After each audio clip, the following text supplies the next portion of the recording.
بسم الله الحمد لله والصلاة والسلام على رسول الله اللهم صل على محمد وعلى آل محمد كما صليت على إبراهيم وعلى آل إبراهيم اللهم بارك على محمد وعلى آل محمد كما باركت على إبراهيم وعلى آل إبراهيم في العالمين إنك حميد مجيد.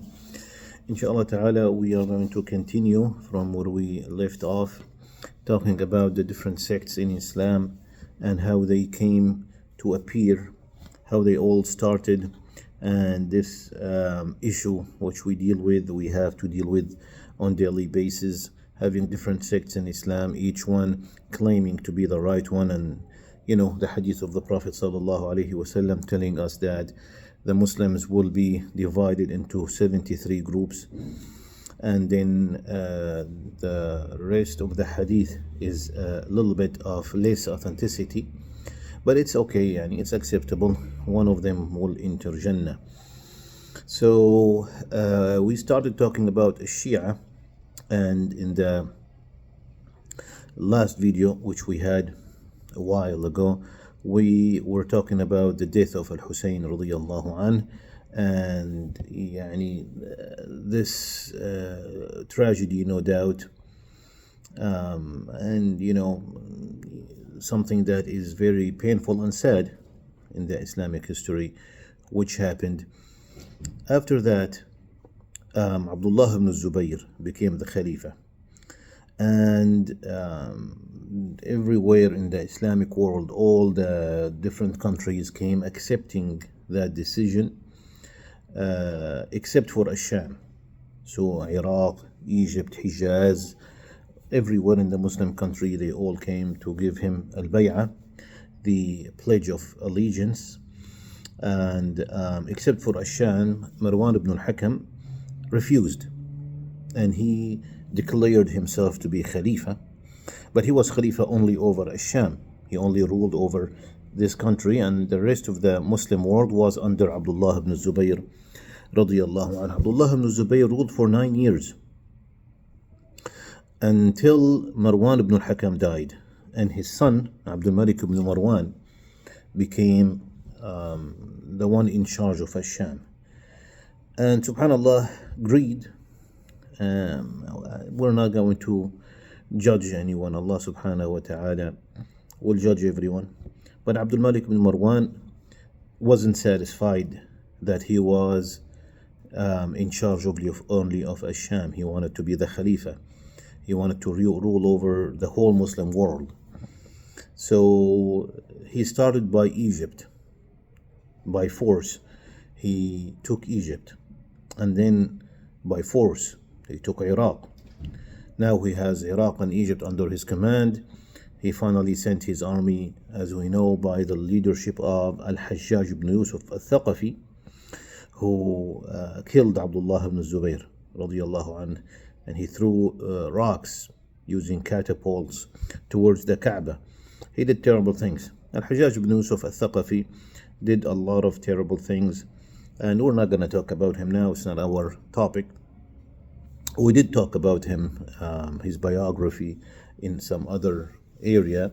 Anyhow, so after Abdullah ibn Zubayr was killed, radiallahu anh, the whole Muslim country accepted al-Malik ibn Marwan to be the Khalifa. And he ruled over the Muslim world for 20 years, from 73 Hijri to 93 Hijri. Some say even more. Anyway, and people were unhappy in the beginning because the way he acquired this power, and he became the Khalifa by force. He forced himself over the Muslim country. But after a while, people just, he's not a bad Khalifa, let him. So people accepted and were okay. And he did not do bad as a Khalifa, but the way he acquired it, again, was not through the legit ways. After he died, al-Malik ibn Marwan, we know his son became Khalifa, and the Ummawiyyin, this family, ruled for almost 70 or 80 years.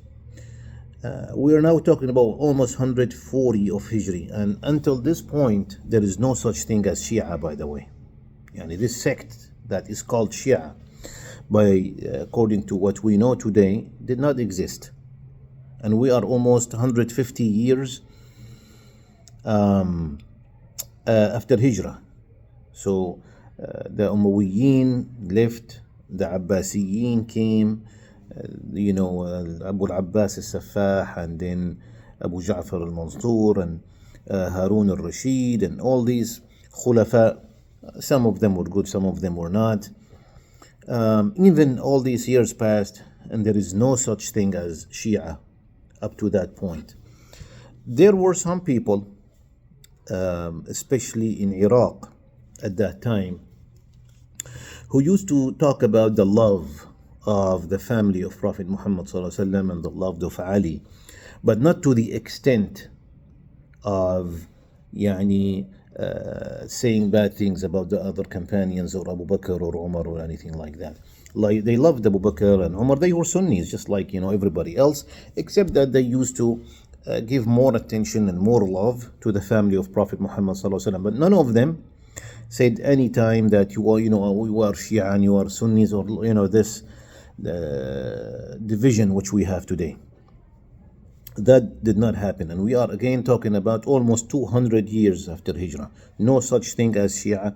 The only thing that existed, especially in Al-Kufa and Al-Basra, these cities in Iraq, there were some people who used to say that we love the Prophet ﷺ and his family more than the rest of the companions, but we love all the companions, and they never started any problem, and they never called themselves Shia or anything like that.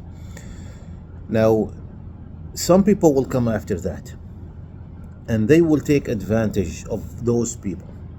When there is a small group that has certain ideology, and they can be manipulated in such a way. And subhanallah, inshallah, in the next video, we'll talk about how